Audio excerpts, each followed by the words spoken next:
The Repetitions view shows the parameters of the measurements selected by the user. The repetitions table contains all the calculated parameters that are divided into different groups for one or more measurements. It also contains some basic data about the measurement project, visit, subject, timestamp, input parameters, and repetition. To select measurements that will be shown in the repetitions table, click Select Current Measurement. Only one test can be selected. All other items can have more than one item selected. After selecting the measurements, click Confirm to display the parameters for the selected measurements.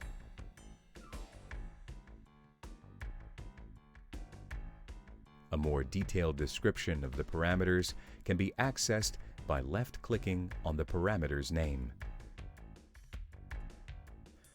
The results from the table can be exported by clicking on the Export Table button. Coloring options allows you to highlight the cells or an entire repetition in the table, depending on the parameters you select. Two options for highlighting the parameters are available and can be used separately or both at the same time. You can define which sets of the data analysis parameters are displayed in the table. These options are accessed by clicking on the Filter Visible Parameters button, where you can select between the predefined parameter views or create your own by selecting Manage.